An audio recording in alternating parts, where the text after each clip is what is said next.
Me llamo María Herrera y tengo 66 años. Lo que estoy a punto de contarte cambió mi vida para siempre. El funeral de mi esposo Ernesto fue el día más silencioso de toda mi existencia.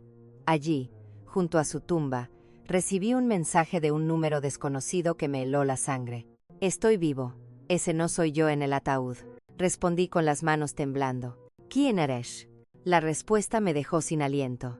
No puedo decirlo. Nos están vigilando.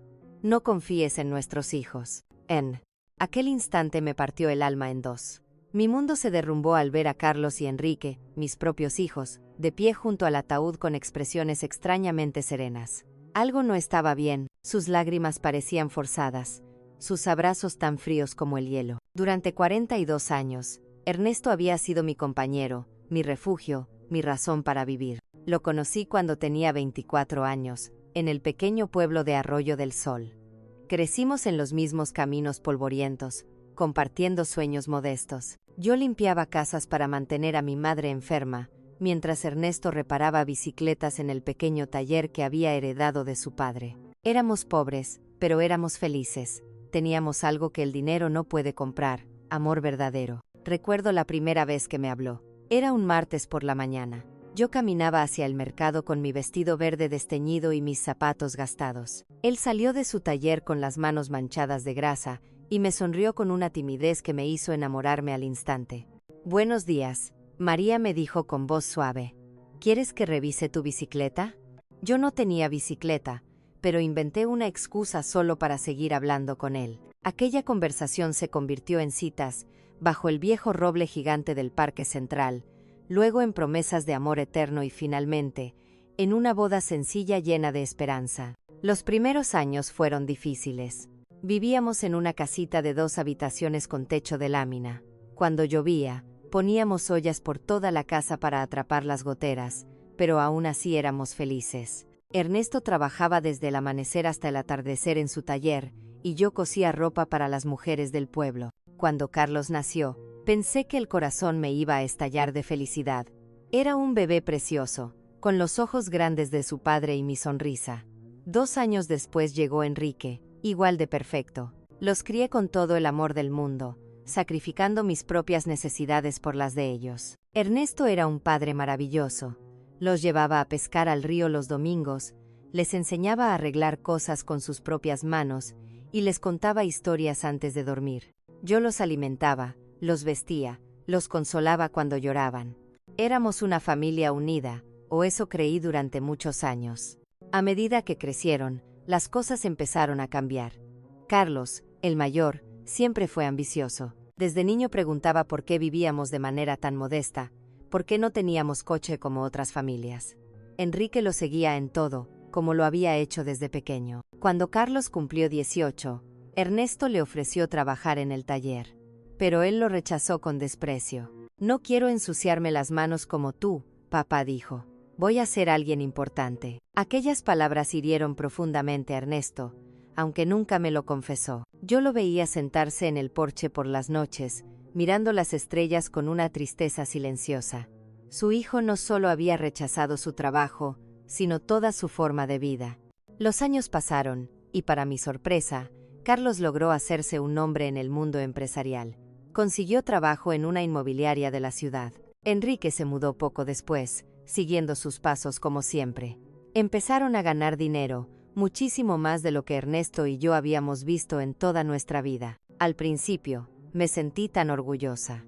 Mis hijos habían alcanzado lo que nosotros nunca pudimos: escapar de la pobreza y construir un futuro mejor. Pero poco a poco, aquella alegría se transformó en una tristeza que me pesaba en el pecho. Las visitas se volvieron esporádicas, las llamadas, cada vez más breves. Cuando aparecían, llegaban en coches lujosos, vestidos con trajes caros, hablando de inversiones y propiedades, mirándonos con una mezcla confusa de lástima y vergüenza. Mamá me dijo Carlos en una de aquellas raras visitas: «Tú y papá deberían mudarse a un lugar mejor.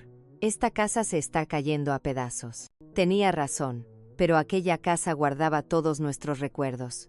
Allí crecieron mis hijos, allí compartimos miles de comidas, allí envejecimos juntos. No era lujosa, pero era nuestro hogar.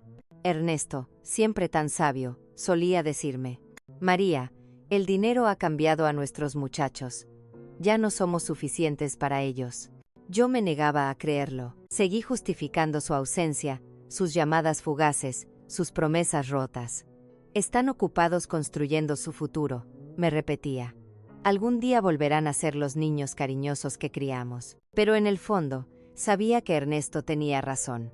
Habíamos perdido a nuestros hijos mucho antes de que yo perdiera a mi esposo. Solo que aún no entendía hasta qué punto se habían convertido en extraños para nosotros. El cambio más drástico llegó cuando Carlos se casó con Jasmina Alvarado, una mujer de ciudad que jamás ocultó su desdén por nuestro estilo de vida sencillo. La primera vez que la trajo a casa, llegó con tacones tan altos que se hundían en la tierra del porche y un vestido rojo elegante que parecía más caro que todo lo que yo había poseído en mi vida. Encantada de conocerla, dijo con una sonrisa forzada, extendiéndome apenas la punta de los dedos. Sus ojos recorrieron nuestra humilde casa con una expresión difícil de descifrar, pero que me hizo sentir pequeña y fuera de lugar. Durante la cena, Jasmina casi no tocó la comida que había preparado con tanto cariño.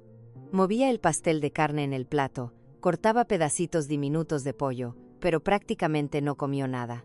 Carlos parecía nervioso, disculpándose por cosas que nunca antes le habían avergonzado. La próxima vez los llevamos a un restaurante, le susurró a Jasmina, creyendo que yo no escuchaba. Pero lo escuché, y cada palabra fue como una puñalada. Enrique, por su parte, seguía soltero, pero adoptó la misma actitud distante que su hermano. Sus visitas se limitaron a ocasiones especiales, y aún así, siempre parecía apurado por irse. Pasaba casi todo el tiempo pegado al teléfono, cerrando negocios, incluso mientras intentaba mantener una conversación conmigo. Mamá, tengo que irme, decía siempre. Tengo una reunión importante mañana temprano. Los domingos familiares se convirtieron en un recuerdo lejano. Las navidades se volvieron frías, formales, incómodas. Mis hijos llegaban con regalos caros que no necesitábamos, se quedaban 2 o 3 horas y luego se marchaban casi con alivio. Ernesto y yo envejecimos solos, consolándonos mutuamente. Él continuaba trabajando en el taller, aunque sus manos ya no tenían la misma fuerza. Yo seguía cosiendo, pero mis ojos ya no eran los de antes. Nos las arreglábamos con nuestros ingresos modestos, orgullosos de no pedirles nada a nuestros hijos exitosos. ¿Sabes qué es lo más triste, María?, me dijo Ernesto una noche, mientras tomábamos café en el porche. No es que tengan dinero, es que el dinero les hizo creer que ya no somos importantes. Tenía razón, como siempre. Mis hijos no solo habían cambiado económicamente, también habían cambiado en el corazón. Ya no éramos sus padres amados. Éramos un recordatorio incómodo de un pasado que querían olvidar. La situación empeoró aún más cuando Carlos compró una casa de $200,000 en un barrio exclusivo de la ciudad. Enrique lo imitó poco después, invirtiendo en un lujoso condominio de $150,000. De pronto, mis hijos eran dueños de fortunas que yo jamás habría imaginado. Deberían vender esta casa y mudarse a una residencia para mayores, sugirió Jasmina en una de sus escasas visitas. Hay lugares muy bonitos para gente de su edad. Estarían más cómodos. La palabra residencia me golpeó como una bofetada. Después de 40 años construyendo nuestro hogar, después de criar a esos hijos con tanto amor, ¿querían mandarnos a un asilo? No necesitamos ningún asilo, respondió Ernesto con la dignidad que siempre lo caracterizaba. Estamos bien aquí, en nuestra casa. Pero vi las expresiones en los rostros de Carlos y Enrique. Aprobaban la idea. Para ellos, ya éramos una carga, un problema que había que resolver de la manera más conveniente. Fue entonces cuando empezaron las sugerencias más directas. Carlos llegó un día con papeles en la mano, documentos que había preparado sin consultarnos. Mamá, papá, dijo con esa sonrisa falsa que había perfeccionado, he estado pensando en su futuro. Esta casa vale como máximo $1,000. Si la venden, puedo agregar algo de dinero para que se muden a un lugar mejor, un lugar más adecuado. Para nosotros no había lugar mejor que ese hogar en el que habíamos sido felices durante décadas. Pero Carlos nunca lo entendió. Para él, todo era una cifra.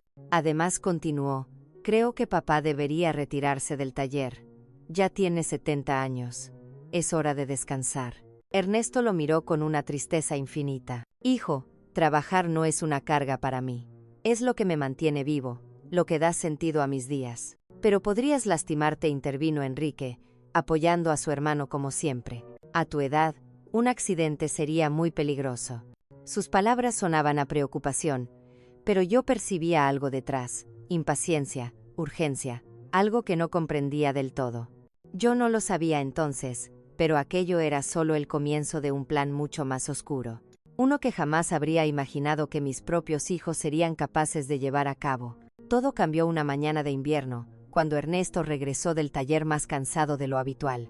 Sus pasos eran más lentos, su respiración más pesada. Se sentó en nuestra vieja mecedora y me tomó la mano. María, me duele el pecho. Nunca olvidaré el miedo que sentí en ese momento. Llamé a una ambulancia de inmediato. En el hospital nos dijeron que había sufrido un leve ataque al corazón y que necesitaba descansar al menos 2 semanas. Yo estaba agradecida de que estuviera vivo. No me importaba el dinero. No me importaban las reparaciones pendientes en la casa. No me importaba nada más. Solo quería que mi esposo se recuperara. Pero cuando Carlos y Enrique llegaron al hospital, sus reacciones me dejaron fría. Papá, tienes que dejar el taller, insistió Carlos. Apenas entró en la habitación. Esto es exactamente lo que temíamos. Hemos estado hablando, añadió Enrique, y creemos que es hora de tomar decisiones más responsables. Ernesto, todavía débil, trató de sonreírles. Estoy bien, hijos. Solo necesito descansar. Pero ellos no escuchaban. Ni siquiera lo miraban a los ojos. Parecía que solo tenían prisa por avanzar. Cuando nos dieron el alta para regresar a casa, supe que algo más había cambiado.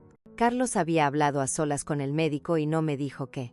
Enrique no dejó de revisar su teléfono, incluso mientras firmábamos los papeles del alta. Esa noche, mientras acostaba a Ernesto, supe que tenía que protegerlo de algo, aunque aún no sabía de qué. Durante las siguientes semanas, yo cuidé de mi esposo con toda la paciencia y el amor que tenía. Le preparaba sopas caseras, le daba su medicación, lo ayudaba a moverse por la casa. Estaba recuperándose bien. Pero había alguien que no estaba contento con su mejoría: nuestros hijos. Mamá, me dijo Carlos por teléfono, necesitamos hablar de la seguridad financiera de ustedes. Papá ya no debería manejar su propio dinero. Es imprudente. ¿Y qué sugerirías?, pregunté. Que me des acceso a su cuenta y a la tuya, respondió sin rodeos. Para que podamos encargarnos de todo. Somos profesionales, mamá. Sabemos lo que hacemos. Aquellas palabras me encendieron una alarma en el pecho. ¿Por qué de repente tanto interés en nuestras finanzas? ¿Por qué ahora, cuando Ernesto estaba vulnerable? Rechacé su propuesta, pero no se dieron por vencidos. Una tarde, llegaron sin avisar. No con flores, ni comida, ni deseos de ver cómo estaba su padre, sino con documentos legales. Mamá, firma aquí, dijo Enrique, colocándome un montón de papeles sobre la mesa. Es para autorizar a Carlos a manejar las cuentas de papá mientras él se recupera. No voy a firmar nada, respondí firme. Ellos intercambiaron una mirada que me heló la sangre. Era una mezcla de frustración y algo más. Algo que no quería reconocer. Desde ese día, noté que empezaron a actuar de manera extraña. Llamaban constantemente al médico de Ernesto. Preguntaban sobre su estado. Pedían detalles sobre su recuperación. Y una vez, incluso los escuché discutir en voz baja frente al porche. No tenemos todo el tiempo del mundo, Carlos. Lo sé, pero tenemos que hacerlo bien. ¿Hacer qué? No lo sabía todavía. Pero todo se aclaró un mes después, el día en que el corazón de mi esposo dejó de latir. O eso creí.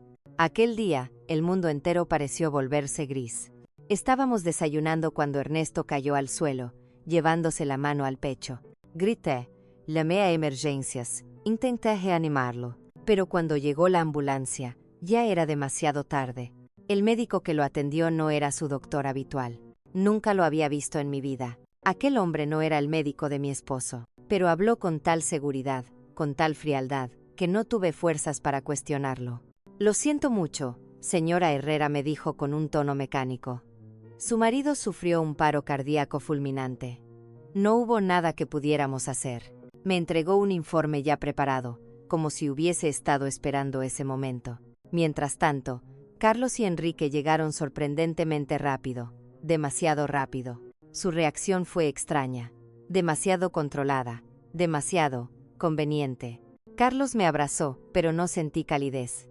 Enrique puso una mano en mi hombro, pero sus ojos estaban secos, casi impacientes. Mamá, dijo Carlos, no te preocupes por nada. Nosotros nos encargaremos de todos los trámites. Ya hablamos con la funeraria. ¿Cómo? ¿Cómo pudieron organizar todo tan deprisa? ¿Y por qué el supuesto doctor desapareció sin dar su nombre ni entregar su tarjeta profesional? Durante el funeral, las cosas se volvieron aún más inquietantes. Mis hijos no me dejaron acercarme al ataúd por más de unos segundos. Cada vez que intentaba permanecer a solas con mi esposo, Carlos intervenía. Mamá, ven aquí, tienes que descansar. Mamá, no te acerques tanto. Mamá, siéntate, por favor. Como si tuvieran miedo de que yo descubriera algo oculto bajo la tapa del ataúd donde supuestamente yacía el cuerpo del hombre que había sido mi compañero de vida por 42 años. La ceremonia fue rápida, casi apresurada. No hubo palabras sinceras, no hubo lágrimas reales. Solo un silencio incómodo, como si todos los presentes supieran algo que yo no sabía. Cuando bajaron el ataúd a la tierra, mi corazón se rompió en 1.000.000 de pedazos. Me aferré a la idea de que Ernesto descansaba allí. Me aferré a la idea de que mis hijos estaban de luto conmigo. Pero estaba equivocada, muy equivocada. 2 días después del funeral, recibí el mensaje que lo cambió todo. Estoy vivo. Ese no soy yo en el ataúd. Creí que era una broma cruel. Pero el número insistió. Nos vigilan. No confíes en Carlos ni en Enrique. Escúchame. Salva tu vida. El mensaje continuó. No te acerques a ellos. No les digas nada. No firmes nada. Mis manos temblaban mientras leía. Mi respiración se volvió corta. Sentí como algo helado se arrastraba por mi espalda.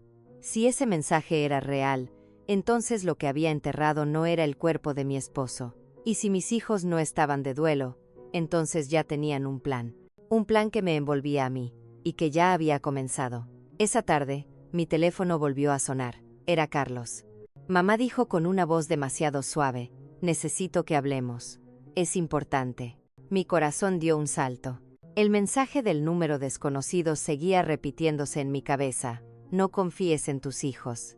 Aún así, contesté. ¿Sobre qué quieres hablar? Sobre todo. Lo del funeral, lo de papá, lo del seguro. No quiero que te preocupes por nada. Enrique y yo nos encargaremos de todo. Demasiado correcto. Demasiado amable. Demasiado planeado. Ven mañana a casa, continuó.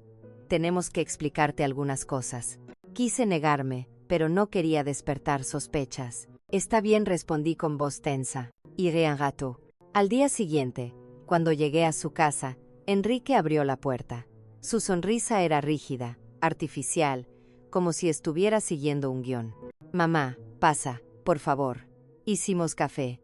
Me observaban. Ambos. Como si estuvieran evaluando cada uno de mis movimientos. Carlos comenzó a hablar. Mamá, nos preocupa tu comportamiento últimamente. Mi comportamiento. Habían enterrado a mi esposo hacía solo unos días, y ellos estaban preocupados. ¿Por mí? Has estado confundida, intervino Enrique.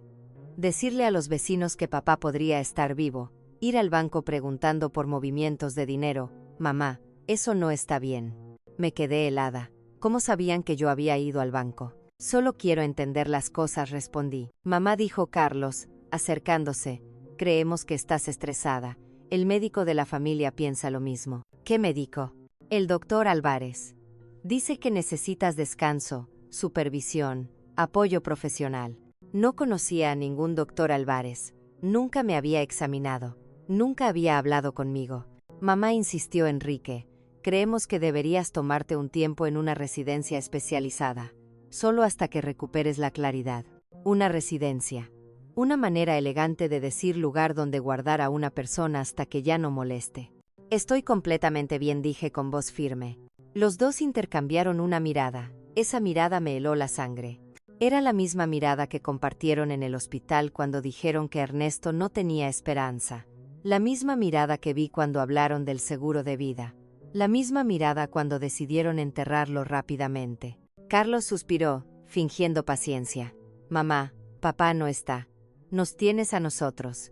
Y nosotros vamos a cuidarte, te guste o no. Sentí que el aire se volvía espeso. Mi instinto gritaba. Algo estaba muy mal, terriblemente mal. Esa noche, mi teléfono vibró con el mensaje más largo hasta ese momento. Marta, escucha con atención. No vuelvas a ver a tus hijos a solas. No aceptes comida ni bebida de ellos. Y mañana ve a la policía. Pide el informe completo del accidente de Ernesto. Hay cosas que no te han contado. Me quedé paralizada. Sentía que mis manos no me obedecían, como si de pronto ya no fueran parte de mi cuerpo. Al día siguiente, temprano por la mañana, me dirigí a la comisaría. El sargento Ocon, quien había conocido a Ernesto durante años, me recibió con una sonrisa triste. Señora Herrera, lo lamento mucho. ¿En qué puedo ayudarla? Necesito el informe policial del accidente de mi marido, dije con voz baja, casi temblorosa. El sargento frunció el ceño. ¿Accidente? ¿Qué accidente, señora Herrera?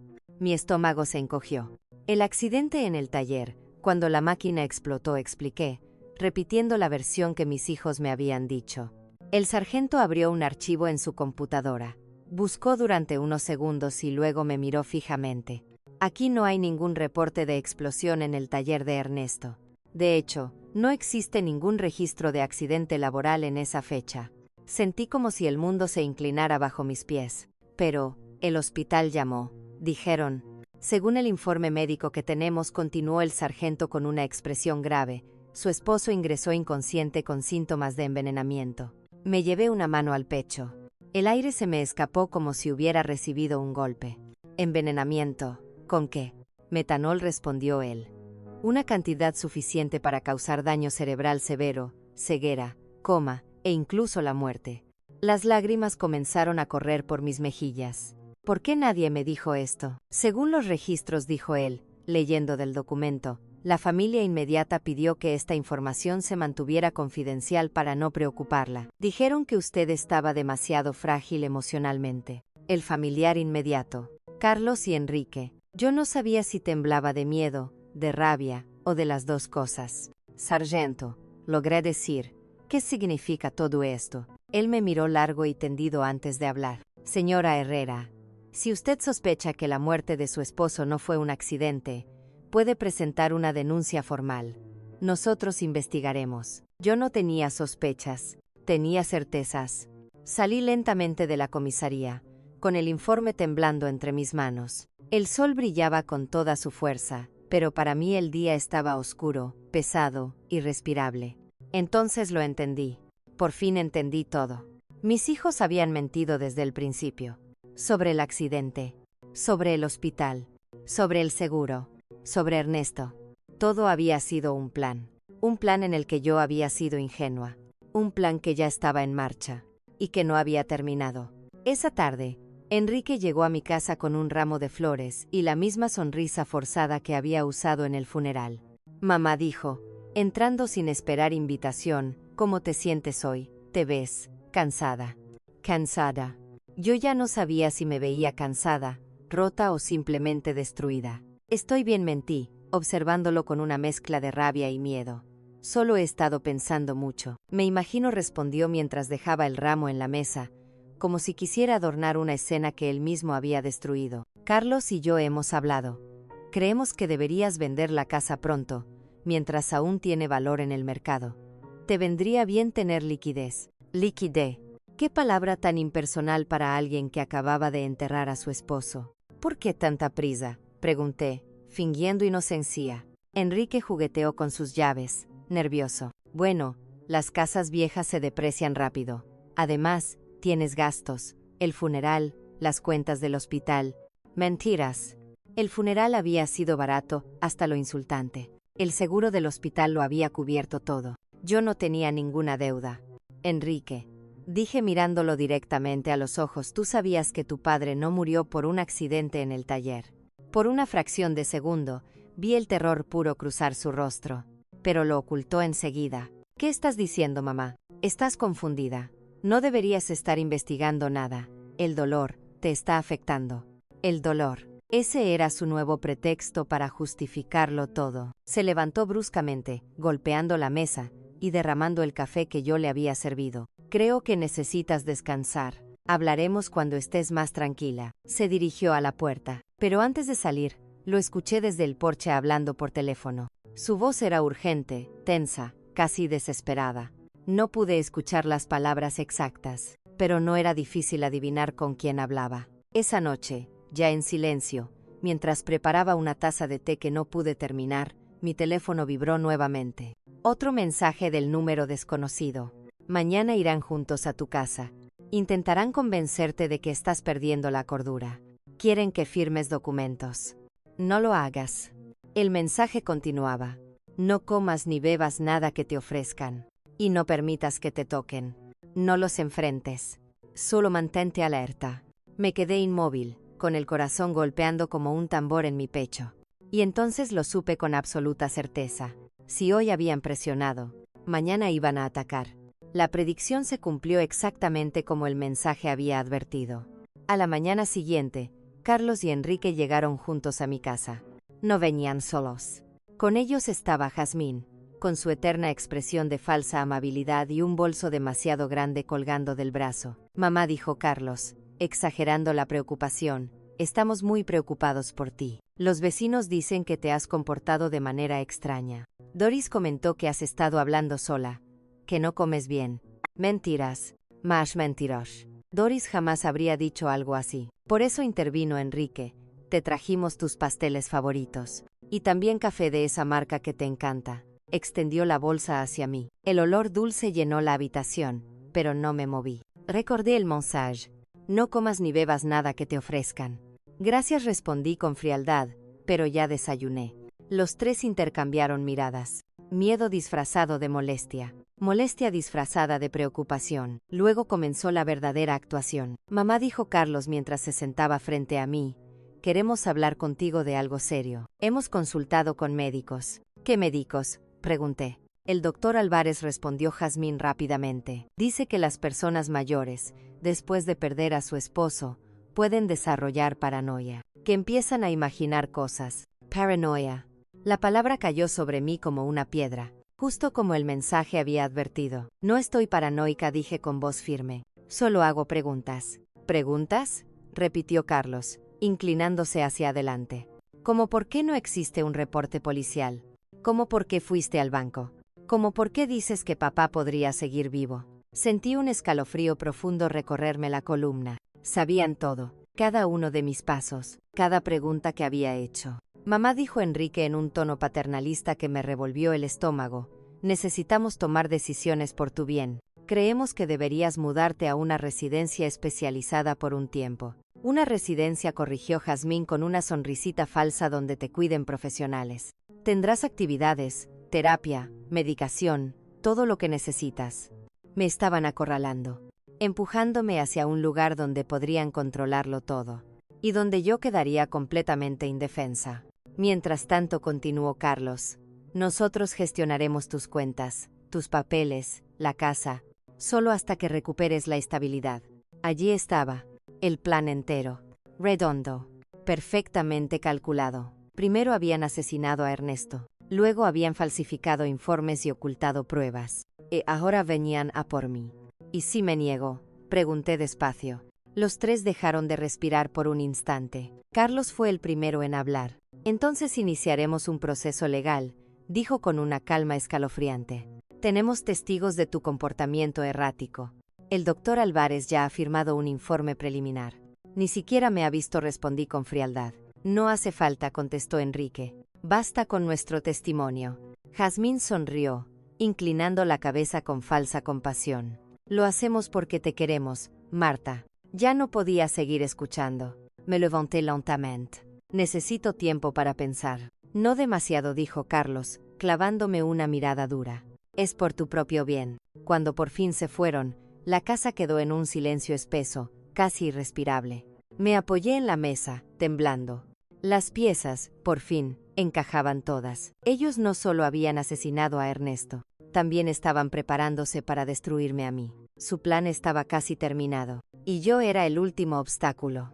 En ese instante, sentí que mi vida colgaba de un hilo. Pero también supe algo más.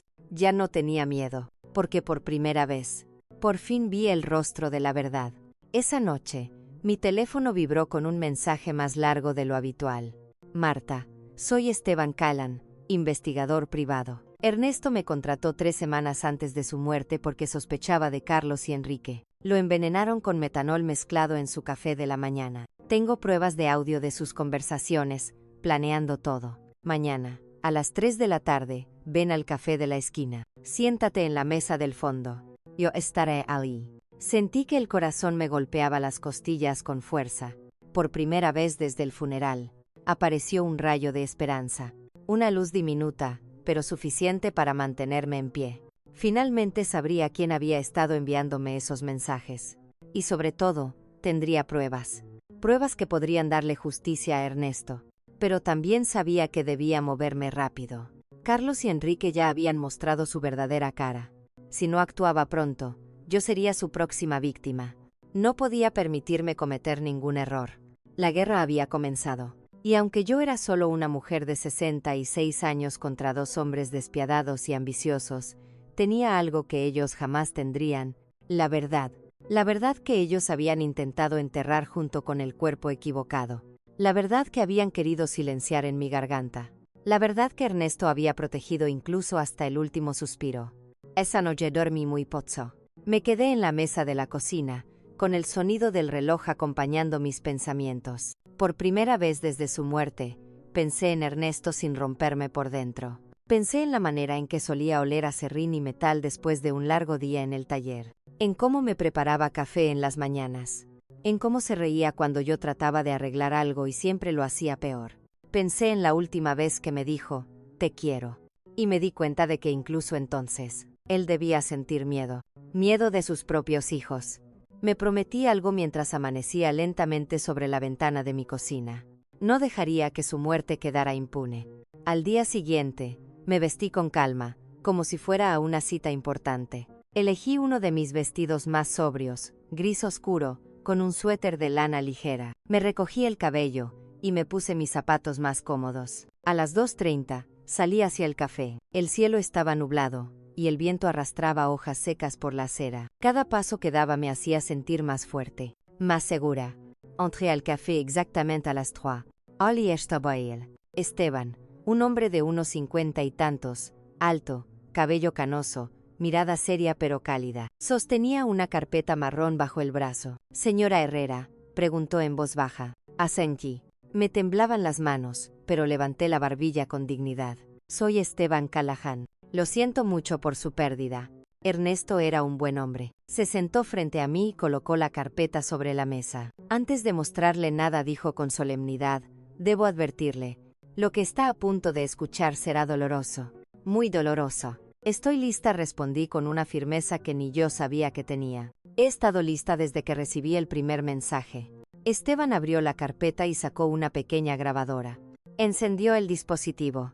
De inmediato escuché la voz de mi esposo. «Zufuts. Mi Ernesto. Esteban, necesito que sepas que si algo me pasa, no será un accidente. Carlos y Enrique llevan semanas presionándome para aumentar el seguro de vida. Carlos trajo unos papeles ayer. Decía que eran para proteger mejor a Marta, pero hay cláusulas que los benefician directamente. No sé qué están planeando, pero tengo miedo». Sentí que las lágrimas me quemaban los ojos. Escuchar su voz fue como revivirlo por unos segundos, pero cada palabra atravesaba mi corazón. Esteban detuvo la grabación y tomó aire. Eso fue 3 semanas antes de su muerte, pero hay algo más reciente. Puso otra grabación. Esta vez la voz era de Carlos, fría, calculadora, monstruosa. «No podemos esperar más. El viejo sospecha. Ya tengo el metanol. Funciona perfecto. Parece un infarto o una embolia. Y mamá. Mamá estará tan destrozada que haremos lo que queramos con ella». Sentí que el alma se me caía al suelo, pero Esteban continuó. «Y todavía hay más». Reprodujo una tercera grabación. Ahora era Enrique quien hablaba. «Todo está listo. Mañana Carlos se lo pondrá en el café. Le dijimos que era un suplemento de vitaminas». «¡Qué idiota! Primero mareos, luego confusión, luego coma. Los médicos van a pensar que es un derrame o un ataque cardíaco». «Perfecto». Cubrí mi boca con la mano para no gritar. Era demasiado horror, demasiada maldad. «También tenemos pruebas visuales», dijo Esteban abriendo la carpeta. «Aquí está Carlos comprando metanol. Pagó en efectivo y dio un nombre falso, pero lo tenemos en video. Las fotos eran indiscutibles. Eran mis hijos. los bebés que había amamantado, los niños que había llevado de la mano al colegio, convirtiéndose en asesinos frente a mis ojos. Además, continuó Esteban, encontramos sus registros financieros. Ambos estaban endeudados hasta el cuello. Habían visto a Ernesto como su única salida. Me quedé en silencio. Mi respiración era pesada, mis manos heladas. ¿Por qué no fuiste a la policía antes?, pregunté con la voz rota. Porque ellos falsificaron el certificado de defunción, respondió él. Pagaron al médico para cambiar la causa de muerte. Sin una exhumación, mis pruebas no hubieran sido suficientes. Lo miré a los ojos. Ya no sentía miedo. Sentía algo más poderoso. Ahora la tenemos, dije. Ahora tenemos toda la verdad. Esteban asintió. Y ahora, podemos hacer justicia. Por primera vez desde la muerte de Ernesto, sentí que respiraba de verdad, porque supe, desde lo más profundo de mi alma, que la verdad saldría a la luz, y que mis hijos pagarían. Esa misma noche, Esteban y yo fuimos directamente a la comisaría. El sargento Ocon estaba de turno, lo cual era perfecto. Conocía a Ernesto desde hacía años, y sobre todo, era un hombre honesto. Cuando entramos, eran casi las 8 de la noche. El lugar estaba tranquilo, silencioso, casi solemne. Sargento Ocon, dije con voz decidida, vengo a presentar una denuncia formal por el asesinato de mi esposo, Ernesto Herrera. El sargento levantó la mirada, sorprendido. ¿Asesinato, señora Herrera? El certificado dice que murió por complicaciones cardíacas después de un accidente en el taller. Ese certificado es falso, declaré con firmeza. Mi esposo fue envenenado. Tengo pruebas. Mis propios hijos. Mi voz quebró por un segundo. Fueron los responsables. Coloqué la carpeta de Esteban sobre su escritorio. Y durante casi 2 horas, expusimos todo. Las grabaciones con las voces de Carlos y Enrique, las fotos de la compra del metanol, los documentos del banco, el informe médico y la grabación donde planeaban también mi muerte. El sargento escuchó todo con los ojos cada vez más abiertos. Su expresión pasó de sorpresa, a indignación, a horror absoluto. Finalmente se recostó en su silla, sacó aire lentamente y dijo, «Esto es monstruoso. Nunca había visto algo así». Me miró directamente. «Señora Herrera, ¿está completamente segura de que quiere seguir adelante? Porque una vez que iniciemos esto, no habrá vuelta atrás». «Estoy segura», respondí. «Esos hombres ya no son mis hijos, son los asesinos de mi marido, y querían asesinarme a mí también». El sargento asintió. «Necesitaremos exhumar el cuerpo de Ernesto para comprobar la presencia de metanol», explicó. «¿Está preparada para eso?». Tragué saliva. Me dolió incluso pensarlo. Pero mi voz no tembló. «Háganlo. Haré lo que sea necesario para que se haga justicia». El sargento tomó el teléfono y llamó directamente al fiscal de distrito. Incluso siendo tan tarde, la gravedad del caso lo trajo inmediatamente a la comisaría. Después de revisar las pruebas, el fiscal autorizó órdenes de arresto para Carlos y Enrique sin dudarlo ni un segundo. «Procederemos al amanecer», dijo el fiscal. «Debemos evitar que destruyan pruebas o intenten huir». Esteban me acompañó a casa esa noche. «¿Segura que quiere quedarse sola?», preguntó, preocupado. «Sí», respondí. «Por primera vez desde que Ernesto murió, no tengo miedo. La justicia está en camino». Esa noche no dormí. Me quedé sentada en la cocina, mirando las fotos de Ernesto en las paredes. Cada recuerdo parecía un cuchillo, pero también una fuerza. Y por primera vez desde su muerte, sentí algo más que dolor. Sentí paz. Una paz pequeña, frágil, pero real. A las 6 de la mañana, mi teléfono sonó. Era Carlos. «Mamá, tienes que venir ahora mismo a casa de Enrique. Pasó algo terrible». Mi corazón no se aceleró. No sentí pánico, solo una calma helada. «¿Qué pasó?», pregunté, fingiendo preocupación. «Ven rápido, por favor, te lo explicaremos aquí». Sabía que era una trampa. Sabía que ya no tenían tiempo, que el miedo los estaba devorando. Pero también sabía que, en ese mismo instante, la policía iba camino a sus casas. «Estoy en camino», mentí. En realidad, me quedé sentada en mi cocina, observando cómo el sol comenzaba a filtrarse por la ventana. A las 7:30, desde mi sillón, vi pasar 2 patrullas hacia la calle de Carlos y otras 2 hacia la de Enrique. Mi teléfono comenzó a sonar sin parar. Primero Carlos, luego a Enrique. Los 2 desesperados, preguntando dónde estaba. No contesté ninguna llamada. A las 9 en punto, Alguien golpeó la puerta.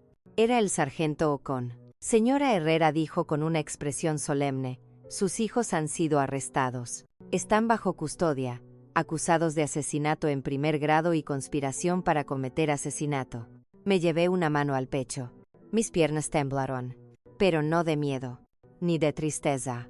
Por primera vez en semanas, sentí alivio. Un alivio profundo, liberador, que me permitió respirar sin dolor. Esa misma tarde, Jazmín vino a verme. Golpeó la puerta con desesperación. Cuando abrí, tenía los ojos hinchados y las manos temblorosas. Señora Herrera, por favor, sollozó apenas cruzó el umbral. Tiene que retirar los cargos contra Carlos. Por favor, se lo suplico. Él no es malo. Él solo estaba desesperado por sus deudas. Yo también tuve la culpa. Fui yo quien lo presionó. La observé sin decir una palabra.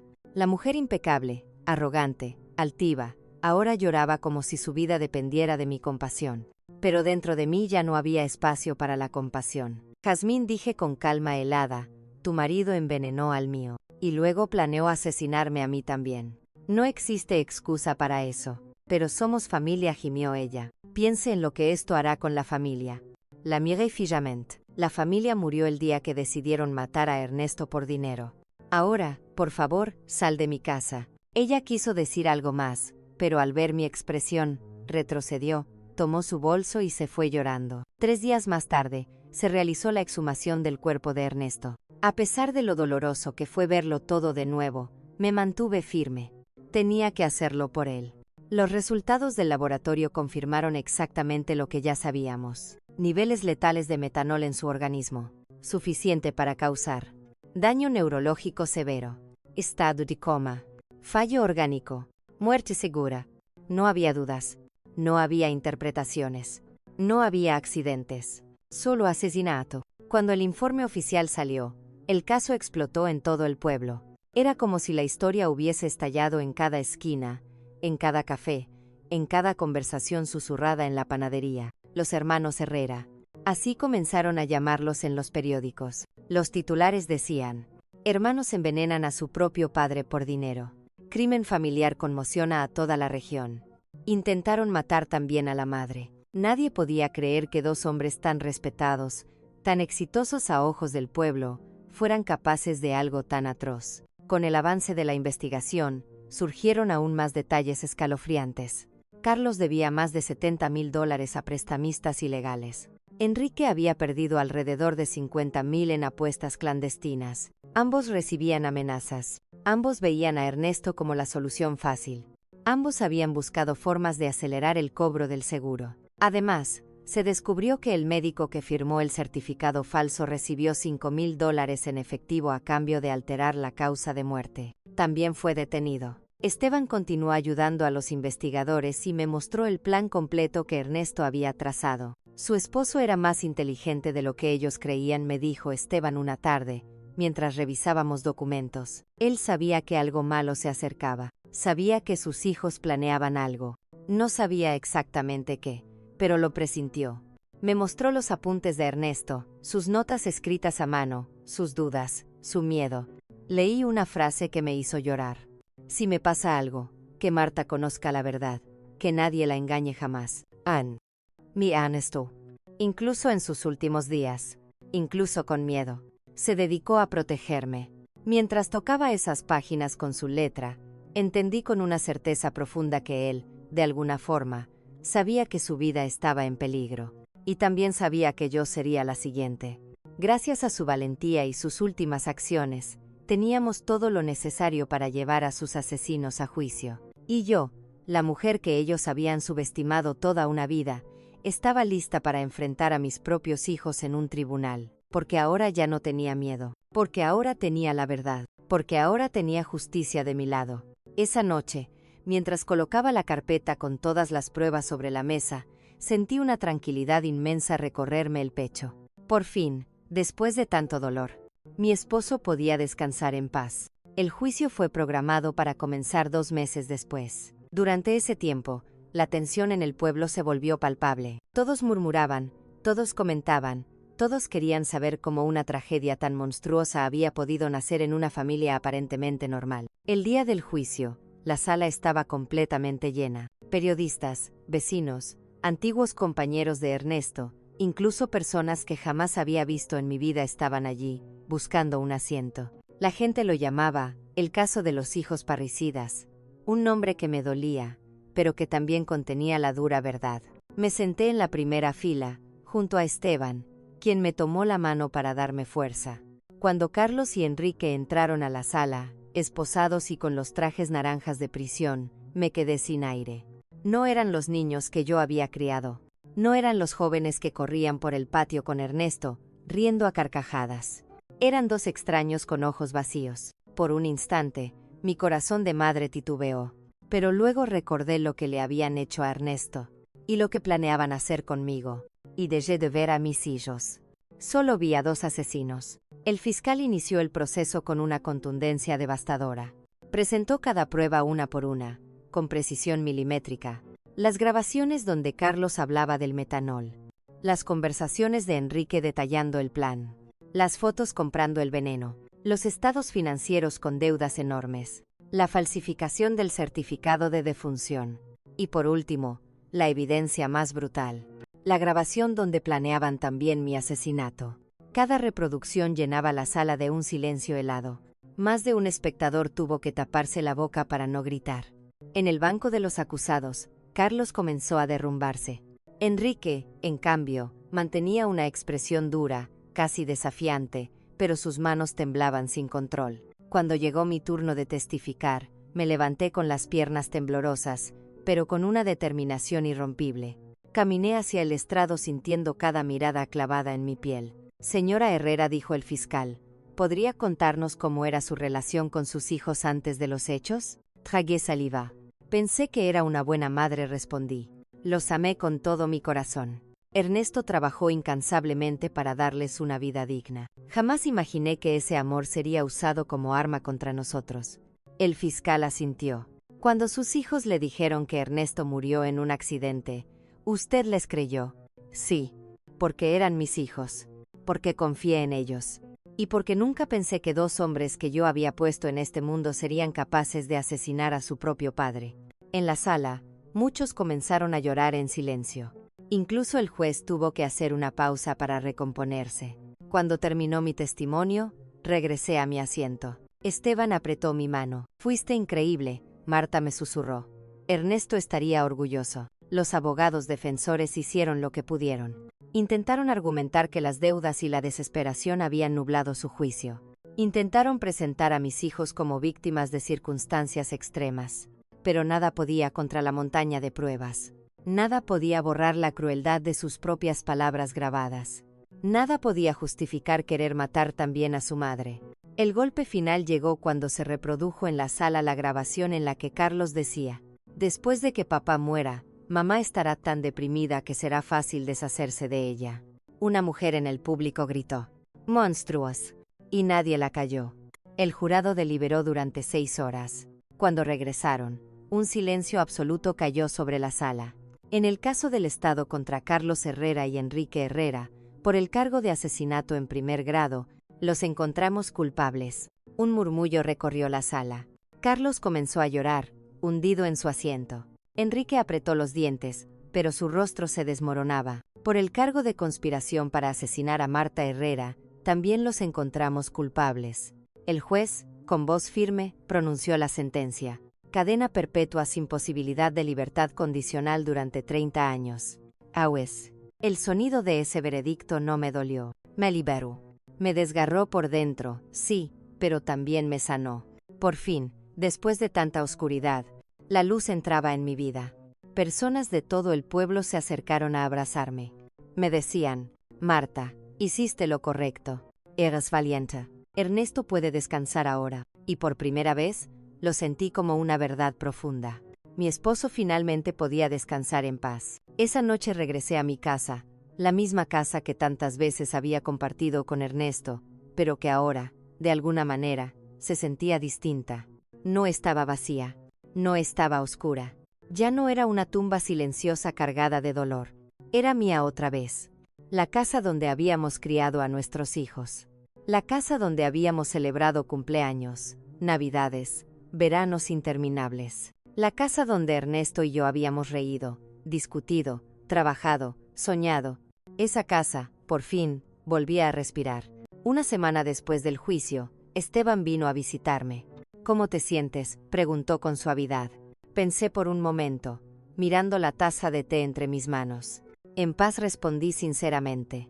Por primera vez desde que Ernesto murió, duermo sin miedo. Sé que hoy está tranquilo. Sé que su muerte no quedó impune. Esteban sonrió, inclinado hacia mí. Hiciste lo que muy pocas personas tendrían el valor de hacer. Yo bajé la mirada. No lo hice por valentía, lo hice por amor. Hablamos durante horas. De Ernesto, del juicio, del futuro. Esteban se había convertido en una presencia constante, un apoyo real, un amigo leal. No llenaba el vacío de Ernesto, nadie podía hacerlo, pero me acompañaba en el eco de ese vacío. No necesitaba más. ¿Y el dinero del seguro?, preguntó él en un momento dado. Suspiré. Lo doné. Esteban abrió los ojos, sorprendido. ¿A quién? A una fundación para víctimas de crímenes familiares, respondí mientras miraba hacia el jardín. Ese dinero estaba manchado con la sangre de mi esposo. Jamás habría podido usarlo sin sentir que traicionaba su memoria. Me observó un instante, y luego asintió con respeto. Ernesto estaría orgulloso de ti. Sonreí, pero era una sonrisa triste. Mis ahorros personales son suficientes para vivir de forma modesta. No necesito más. Nunca necesitábamos mucho para ser felices. Pasaron 6 meses. Una mañana, el cartero llamó a mi puerta. Entre las cartas había un sobre procedente de la prisión estatal. Lo reconocí antes incluso de tocarlo. Era de Carlos. Por un instante pensé en tirarlo a la basura, pero mi corazón, tonto y blando, me obligó a abrirlo. Dentro había una carta larga, escrita con una letra temblorosa. Mamá, sé que no merezco tu perdón. Sé que no merezco ni siquiera que leas estas líneas. Solo quiero que sepas que me arrepiento de todo. Las deudas, la desesperación, la presión, fueron excusas. Nada justifica lo que hicimos. Nada. Mis ojos se llenaron de lágrimas, pero continué leyendo. Destruimos la familia más amorosa del mundo por dinero. Ni siquiera lo disfrutamos. Ni siquiera lo tocamos. Papá murió por nuestra culpa. ¿Y tú? Tú estuviste tan cerca de morir también por nuestras manos. Tuve que detenerme para respirar. Mañana me quitaré la vida. No puedo seguir viviendo con lo que hice. Solo quería decirte, lo siento. Cuídate. Dile a papá que lo siento, que ambos lo sentimos. La carta cayó de mis manos. Salí corriendo hacia el teléfono para llamar a la prisión, pero ya era tarde. Carlos se suicidó al día siguiente. Cuando la noticia llegó a Enrique, sufrió una crisis nerviosa tan grave que tuvo que ser trasladado al hospital psiquiátrico de la prisión. Intentó quitarse la vida 3 veces, y en cierto modo, entendí algo. No había ganado, no había vencido, no había triunfado, solo había sobrevivido. Hoy, 2 años después del juicio, vivo en mi casa con una paz que jamás pensé recuperar. El taller de Ernesto, que antes era el lugar donde su vida terminó, lo transformé en un jardín lleno de flores, rosas rojas para su amor, girasoles para su fuerza, margaritas para su bondad. Todas crecen hacia el sol, como él me enseñó a hacer durante los momentos más oscuros. Esteban sigue visitándome cada semana. Nos sentamos en el porche, bebemos café, comentamos el clima y recordamos a Ernesto con cariño. A veces la gente me pregunta, ¿extrañas a tus hijos? Y mi respuesta siempre es la misma.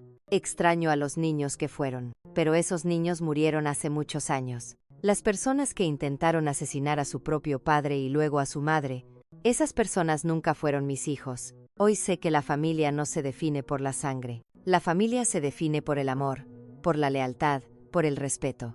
Ernesto fue mi familia durante 42 años. Y los amigos que me acompañaron durante el juicio, también lo son. El dolor de su muerte nunca desaparecerá, pero se ha convertido en algo más grande, más fuerte, más luminoso. Una cruzada por la verdad, por la justicia, por todas las víctimas como yo. Porque al final, cumplí la promesa que le hice a Ernesto en su tumba. Encontré la verdad, busqué justicia, y transformé nuestro dolor en esperanza para los demás. Han pasado 5 años desde aquel terrible día en el cementerio en el que recibí el mensaje que cambió mi vida para siempre. Hoy tengo 71 años, y mis cabellos completamente blancos reflejan todas las tormentas que enfrenté y que sobreviví. Pero mis ojos, como siempre me dice mi querida amiga Doris, brillan con una paz que antes no tenían.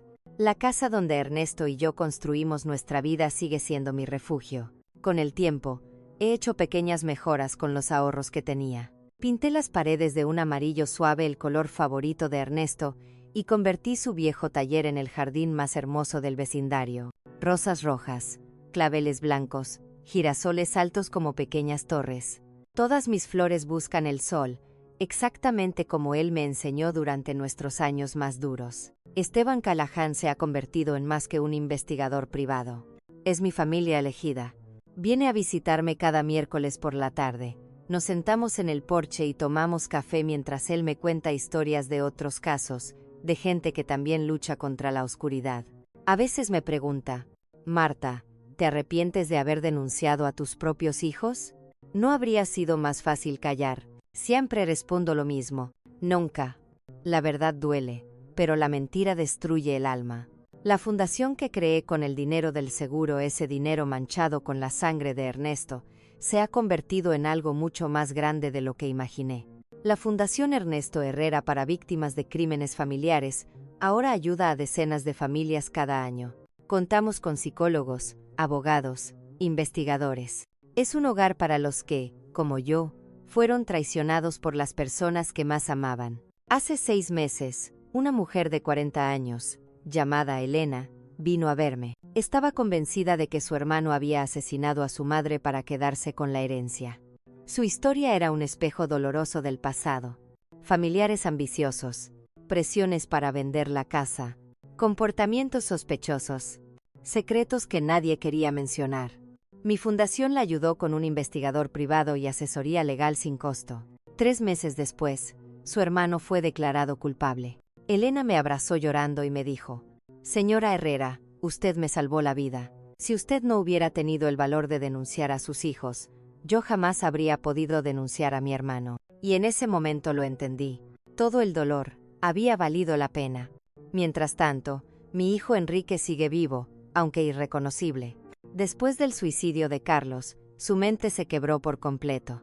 Los médicos dicen que vive en un estado de culpa constante, convencido de que el espíritu de Ernesto lo visita cada noche para reprocharle lo que hicieron. Ha intentado suicidarse 3 veces, pero está bajo vigilancia permanente en el hospital psiquiátrico de la prisión. A veces recibo cartas suyas. Son incoherentes, llenas de disculpas desesperadas y súplicas de perdón. Al principio, las leía, buscando algún vestigio del niño que algún día fue. Pero luego comprendí que esas cartas solo reabrían heridas que ya habían empezado a cicatrizar. Las guardo en una caja de zapatos. Quizá algún día las lea. Quizá nunca. He aprendido a proteger mi paz. Jazmín, la esposa de Carlos, desapareció del pueblo después del juicio. Dicen que se mudó a la ciudad y cambió de apellido. No la culpo. Llevar el apellido de un asesino no debe ser fácil, aunque siempre me preguntaré si ella sabía más de lo que decía. Si fue cómplice silenciosa de la muerte de Ernesto. Pero esas preguntas pertenecen al pasado, y yo ya no vivo allí. El caso de los hermanos Herrera se convirtió en una leyenda local, una historia que los padres cuentan a sus hijos como advertencia sobre la ambición. Algunos me consideran una heroína, otros me critican por haber enviado a mis hijos a prisión. A mí no me importa, solo me importa la verdad, y la verdad me dio paz. Mi salud, sorprendentemente, sigue siendo buena para mi edad. El médico dice que mi cuerpo mejoró cuando por fin me liberé de todo el estrés y la angustia de aquellos años. El corazón sana cuando el alma se tranquiliza, me dijo en mi última visita. Los domingos por la mañana son mis favoritos. Corto flores frescas de mi jardín y camino hasta el cementerio.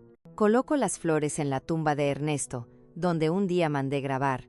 Ernesto Herrera, esposo amado, padre traicionado, hombre honorable. Su amor fue más fuerte que su muerte. Enforing. Me siento junto a su lápida y le cuento todo lo que ha pasado. Los casos que hemos ayudado, las familias que encontraron justicia, las cartas de agradecimiento que recibo. Y juro que a veces siento que el viento mueve las hojas de los árboles como si él estuviera allí, respondiéndome. Ernesto, ¿sabes qué es lo más extraño? Le dije hace poco. Ya no siento dolor cuando pienso en Carlos y Enrique. Solo siento compasión. Ellos eligieron el camino oscuro. Tuvieron todo el amor del mundo, y lo despreciaron. Podrían haber sido hombres honorables, como tú, pero eligieron la traición. Hace poco, una periodista vino a entrevistarme para un documental. Me preguntó qué mensaje quería darles a otras personas que viven situaciones similares. Le respondí, la familia no es una excusa para el crimen. El amor no es ceguera. El amor con límites es amor verdadero. Y nunca, nunca es demasiado tarde para buscar justicia, sin importar quién sea el culpable. Este año, en el 5º aniversario de la muerte de Ernesto, organicé una ceremonia en su honor. Más de 200 personas asistieron, vecinos, autoridades, familias a las que ayudamos, incluso desconocidos que habían escuchado nuestra historia. Fue hermoso. Esteban dio un discurso que me hizo llorar. Ernesto Herrera murió por la codicia de sus hijos, pero su vida, gracias al valor de su esposa, se convirtió en esperanza para cientos de personas. El mal intentó destruir su historia, pero el bien la transformó en luz. Aquella noche, antes de dormir, abrí un viejo álbum de fotos. Vi imágenes de mis hijos cuando eran pequeños, riendo, jugando, abrazando a su padre. Lloré, no por los hombres en que se convirtieron, sino por los niños que alguna vez fueron, porque esos niños sí eran míos. Y los extraño, pero cerré el álbum con una sensación de serenidad. Mi historia ya no es solo una tragedia. Es un símbolo. Un recordatorio de que incluso una mujer de 66 años puede levantarse contra la injusticia. Que la verdad siempre tiene un camino. Que el amor es más fuerte que la traición. Mañana será miércoles. Esteban vendrá a tomar café, como siempre. Prepararé su pastel favorito y después trabajaremos juntos en el jardín, sembrando nuevas flores para la primavera. La vida continúa. Más simple, más tranquilo, más auténtica. Y mientras exista una sola persona en el mundo que necesite ayuda para escapar de la oscuridad de su propia familia, la historia de Ernesto y la mía seguirá viva. Ernesto, donde quiera que estés, sé que lo sabes. Cumplí mi promesa. Encontré la verdad. Busqué justicia. Y convertí nuestro dolor en esperanza para los demás.